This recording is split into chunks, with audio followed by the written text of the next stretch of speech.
Sebelum video kami lanjutkan, jangan lupa subscribe, like, dan komentar. Assalamualaikum warahmatullahi wabarakatuh. Sahabat Nusantara, alhamdulillahirrabbilalamin. Allahumma salli wa sallim wa barik ala Sayyidina Muhammad wa ala ali Sayyidina Muhammad, amma ba'd.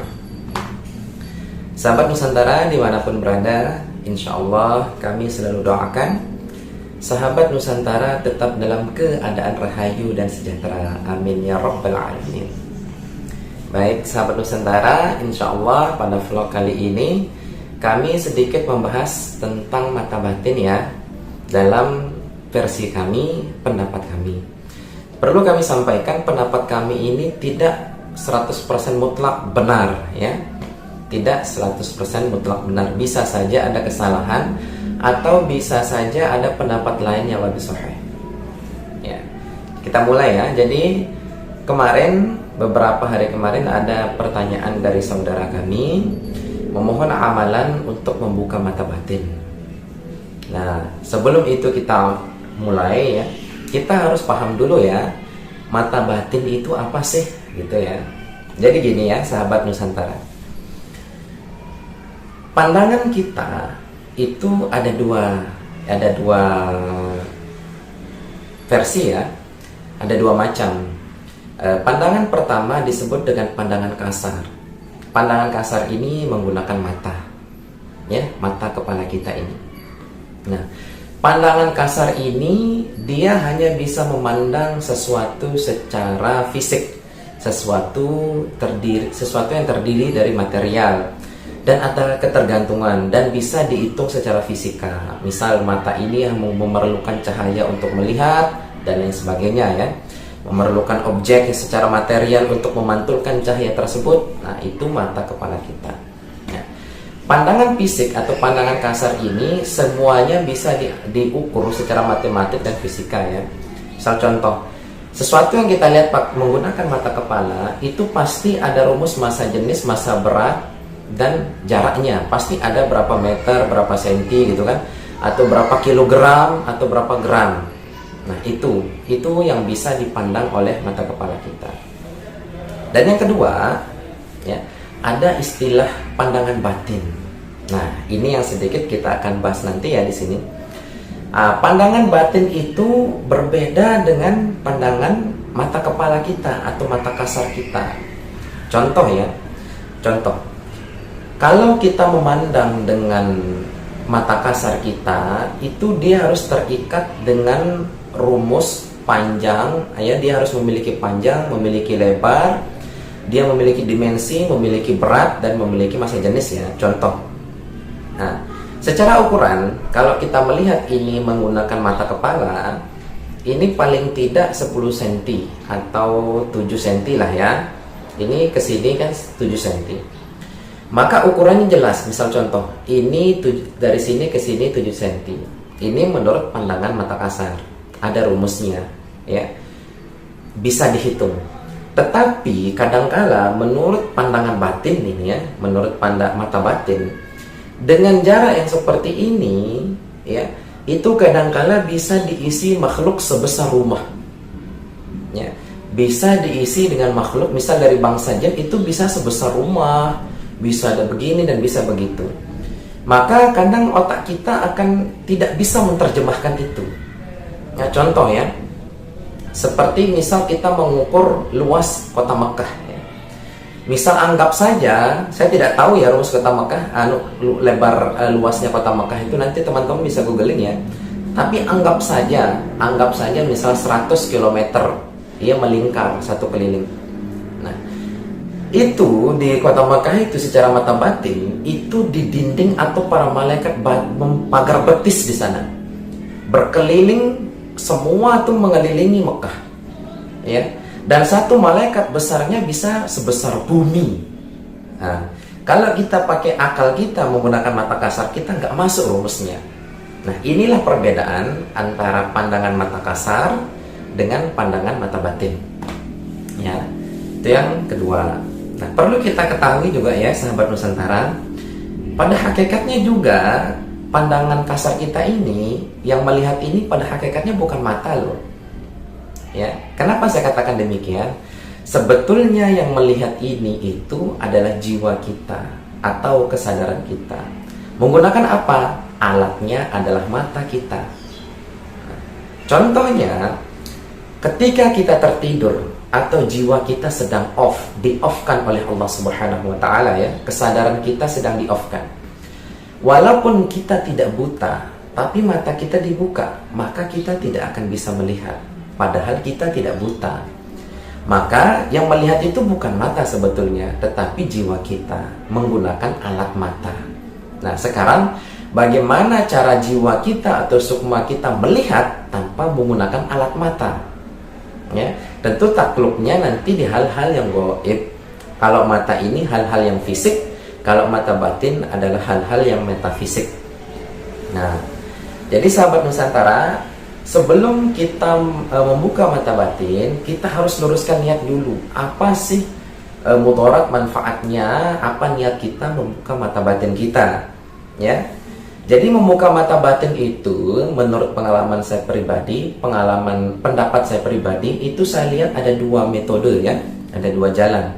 Satu, ada yang menggunakan amalan-amalan tertentu, ya doa-doa tertentu, sehingga Allah Subhanahu wa taala mengangkat hijab pada dirinya, sehingga dia kadang-kadang mampu melihat secara sekilas orang itu didampingi sama siapa, atau ada gangguan sihir, gangguan telur dan lain sebagainya. Ya, itu ada yang pertama. Nah, orang yang terbuka mata batinnya lewat amalan, lewat tirakat lain sebagainya, ada doa yang didawamkan, itu biasanya tidak berlaku 1 kali 24 jam.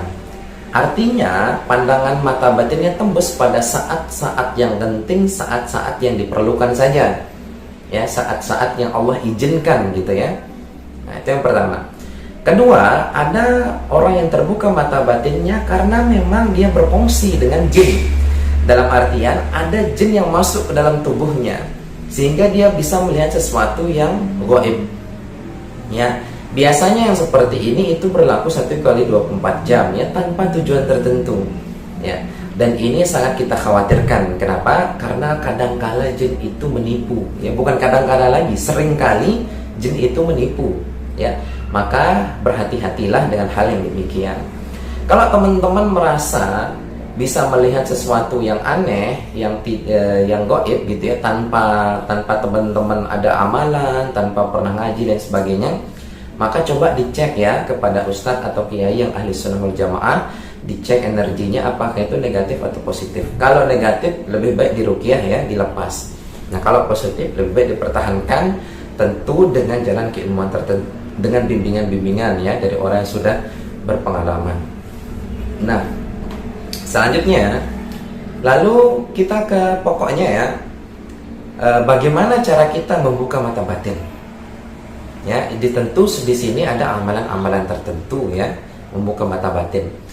Kalau dari saya pribadi, ya ini pendapat saya. Kalau saudara-saudara sekalian tidak gunakan pun tidak apa-apa ya. Mungkin ada ustadz atau syekh yang lebih tinggi maqam keilmuannya daripada saya, silahkan pendapat saya ditinggalkan. Kalau saya pribadi, saya tidak ada amalan-amalan tertentu ya untuk membuka mata batin. Tidak ada amalan-amalan tertentu, cuman ada 3 hal yang saya lakukan. Ya, ada 3 hal yang saya lakukan. Jadi kalau teman-teman pernah nonton video saya, vlog saya di YouTube saya ini, kalau nyimak dari pertama, saya pernah menyampaikan zikir tahap pertama. Nah, ada zikir la ilaha illallah tahap pertama. Nah, itu saya amalkan pertama-tama ya, saya amalkan itu. Nah, lalu setelah itu saya masuk ke zikir tahap kedua. Di sana di vlog saya pun ada zikir tahap kedua ya, saya sudah upload. Bagi teman-teman yang mau amalkan, tafadhol ya, silakan tulis di kolom komentarnya qabiltu. Insyaallah kita sama-sama saling membantu dalam kebaikan ya, berbagi dalam kebaikan.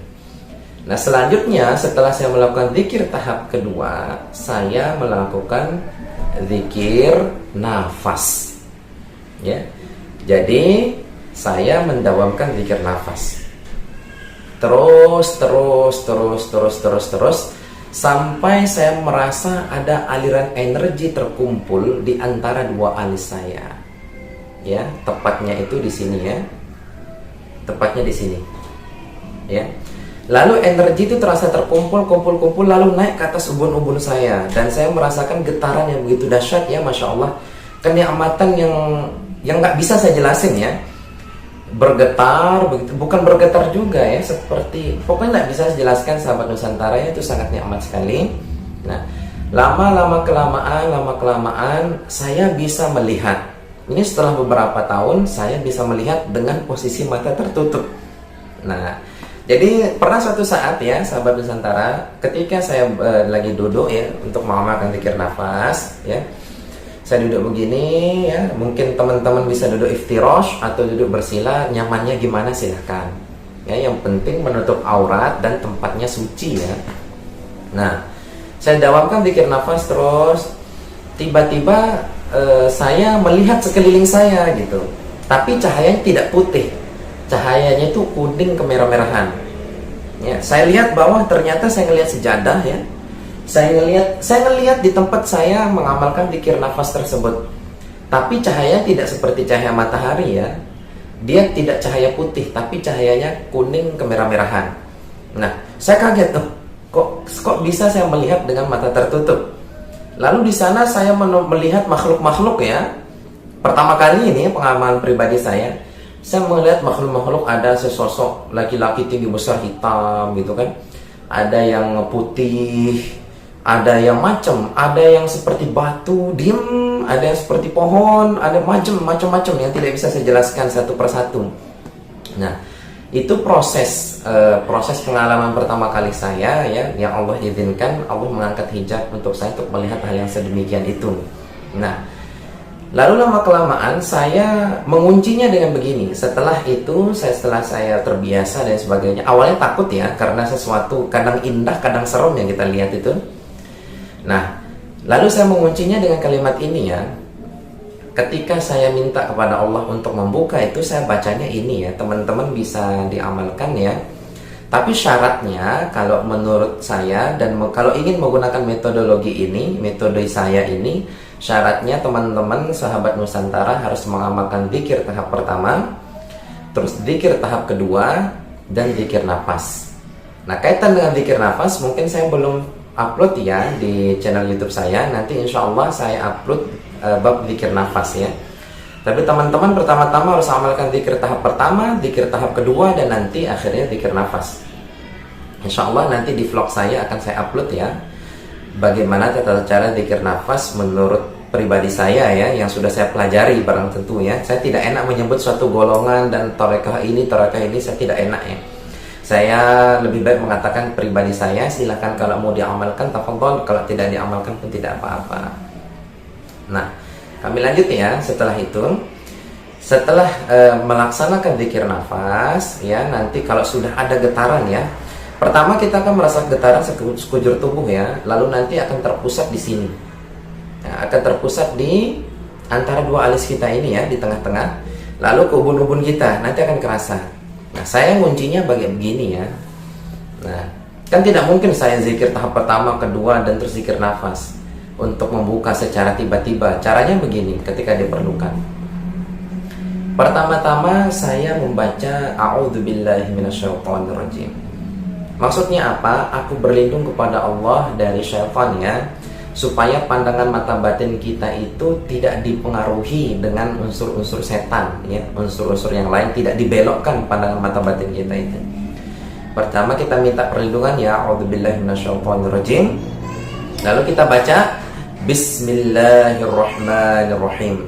Rasakan ya, kenapa saya katakan silahkan dawamkan zikir tahap kedua, karena ketika kita baca bismillah kita harus mengerti maqam Allah tadi.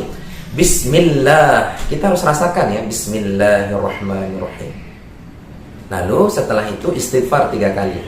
Astaghfirullahalazim, astaghfirullahalazim, astaghfirullahalazim. Nah, terus baca 2 kalimat syahadat ya. Asyhadu an la ilaha illallah wa asyhadu anna Muhammadar Rasulullah.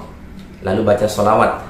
Allahumma salli ala Muhammad, Allahumma salli ala Muhammad wa ala ali Muhammad, Allahumma salli ala Muhammad wa ala 3 kali. Lalu tarik nafas lewat hidung. tahan di dada. Nah, di dalam hati sebut Allah, Allah, Allah. Jadi sebelum itu minta doa ya Allah bukakanlah saya atau tunjukkanlah saya Allah gitu kan. Lalu kita tarik nafas, tahan di dada. Nah, ketika kita tarik nafas itu kita menggunakan makom zikir nafas. Kita tahan di dada, lalu dalam hati dawamkan Allah, Allah, Allah, Allah. Nah, baru nanti akan terlihat gambarannya itu seperti apa. Ini apa yang ada di sini dan bagaimana itu akan Allah izinkan untuk melihat ya. Sudah barang tentu atas izin, kudrat, iradat dan ridho Allah Subhanahu wa taala. Maka teman-teman sekalian sangat perlu sekali ya untuk mendawamkan zikir tahap pertama, lalu zikir tahap kedua, lalu zikir nafas. Karena nanti ada kaitannya loh dengan yang saya baca tadi, a'udzubillahi minasyaitonirrajim, bismillahirrahmanirrahim. Itu ada kaitan makom-makomnya tersendiri. Nah, di sana ada makom syahadat juga ya. Insyaallah ke depan kita juga akan bahas tentang makom syahadat. Jadi cukup baca a'udzubillahi minasyaitonirrajim, bismillahirrahmanirrahim, astagfirullah 3 kali, syahadat, salawat minta kepada Allah. Ya Allah tunjukkanlah saya, begitu ya. Baru tarik nafas, tahan di dada. Sebutnya Allah, Allah, Allah, Allah, Allah, Allah. Nah, nanti insya Allah Allah tunjukkan ya. Dengan syarat mendawamkan 3 amalan yang sebelumnya saya jelaskan ya. Zikir tahap pertama ada di channel YouTube saya. Zikir tahap kedua ada di channel YouTube saya. Nah, zikir nafasnya belum saya upload.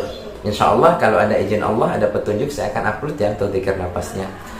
Jadi begitu Sobat Nusantara ya. Semoga bermanfaat bagi diri saya dan kepada kita semua. Untuk sahabat Nusantara yang sependapat, monggo diamalkan. Bagi yang tidak sependapat, monggo ditinggalkan. Tidak apa-apa ya. Akhirul kalam, kalau itu adalah sebuah kesalahan, mohon maaf, mungkin datang dari hawa nafsu saya. Kalau itu kebenaran, itu datang dari Allah Subhanahu wa taala, bukan berasal dari diri saya. Assalamualaikum warahmatullahi wabarakatuh.